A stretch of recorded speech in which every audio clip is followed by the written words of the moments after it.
천하를 호령하던 무신 관우의 명성은 하늘에 닿았고 그의 청룡 오늘도는 어떤 적도 막아낼 수 없을 만큼 위풍당당했습니다.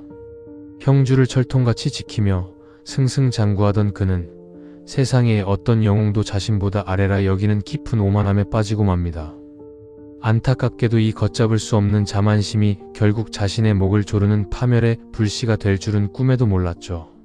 어느 날 동맹국 오나라의 군주 손권이 두 나라의 결속을 위해 자신의 아들과 관우의 딸을 맺어주자는 사절단을 보냈습니다. 하지만 자만심에 취한 관우는 호랑이의 딸을 어찌 개의 아들에게 시집 보내겠느냐 라며 상대 군주를 개에 비유하는 모욕을 퍼부었죠. 리더가 뱉은 이 오만한 한마디는 굳건했던 동맹을 산산조각냈고 오나라의 피를 거꾸로 솟게 만들었습니다. 씻을 수 없는 모욕을 당한 손권과 오나라의 명장 여몽은 분노로 이를 갈며 형주를 빼앗고 관우의 목을 칠 폭수극을 계획합니다. 겉으로는 여전히 관우에게 굽신거리는 척 연기하면서 속으로는 언제든 치명적인 비수를 꽂을 준비를 마친 것이죠. 아무리 능력이 뛰어나도 타인을 함부로 멸시하는 리더는 결국 사방이 적으로 휩싸이게 마련입니다.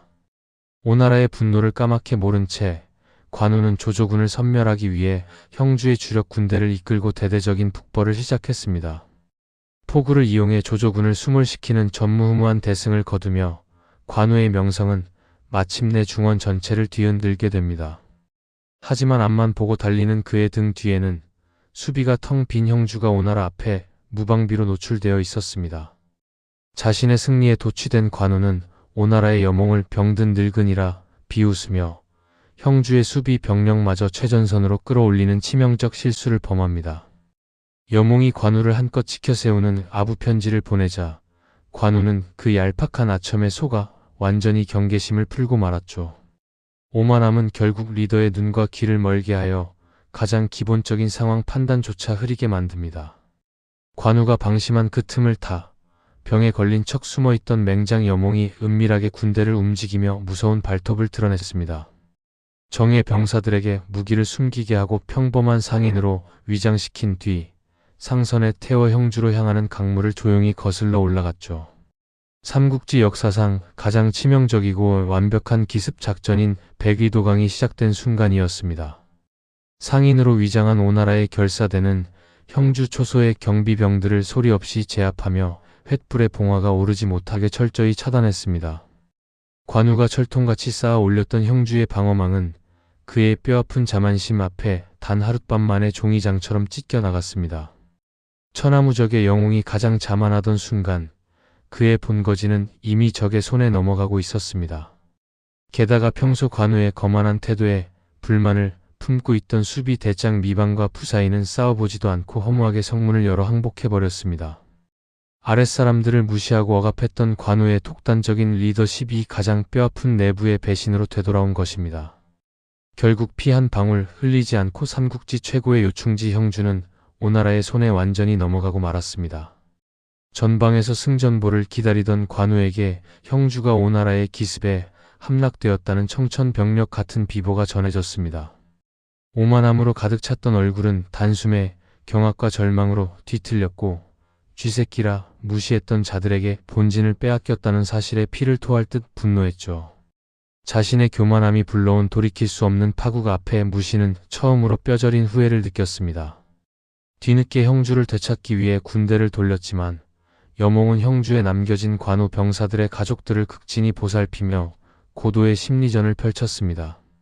가족들이 안전하다는 소식을 들은 병사들은 싸울 의지를 잃고 매일 밤 뿔뿔이 흩어졌고 관우의 대군은 순식간에 와해되고 말았습니다.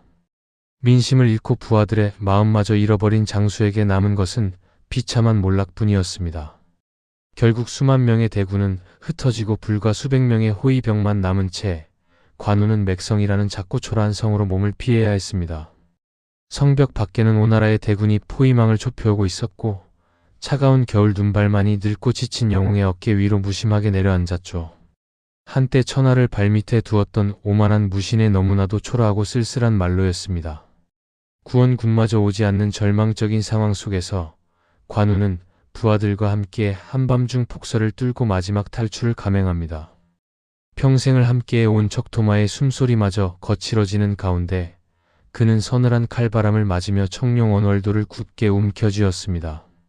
승리를 위한 진격이 아닌 오직 무장으로서의 마지막 자존심을 지키기 위한 처절한 출격이었습니다. 하지만 철통 같은 매복망을 뚫기에는 너무 지쳐 있었고 결국 적들이 쳐놓은 밧줄에 적토마가 걸려 넘어지며 눈밭을 뒹굴고 맙니다. 개미떼처럼 몰려든 적병들이 창과 칼을 겨누었고 천하의 영웅 관우는 눈 덮인 흙바닥에 무릎을 꿇은 채 오라를 받게 됩니다. 하늘을 찌르던 자만심이 바닥으로 곤두박질치는 가장 비참하고 뼈아픈 순간이었습니다. 손권의 앞으로 끌려간 관우는 끝까지 당당하게 죽음을 맞이했지만 그의 목은 차가운 형장의 이슬로 허망하게 떨어지고 맙니다. 영웅의 상징이었던 척토마마저 주인의 죽음을 슬퍼하며 굶어 죽었고 이 사건은 총나라를 걷잡을 수 없는 복수의 소용돌이로 몰아넣게 되죠. 오만함이라는 작은 씨앗이 낳은 결과는 참으로 끔찍하고 거대했습니다. 군신 관우의 씁쓸한 최후는 우리에게 아무리 뛰어난 능력을 가졌더라도 겸손을 잃는 순간 모든 것을 잃는다는 날카로운 교훈을 던져줍니다. 나보다 못한 사람을 무시하고 타인의 조언을 귀담아 듣지 않는 오만한 태도는 결국 내 발등을 찍는 가장 예리한 도끼가 됩니다. 영웅이 남긴 이 피눈물 나는 뼈아픈 경고를 우리는 가슴 깊이 새겨야 할 것입니다.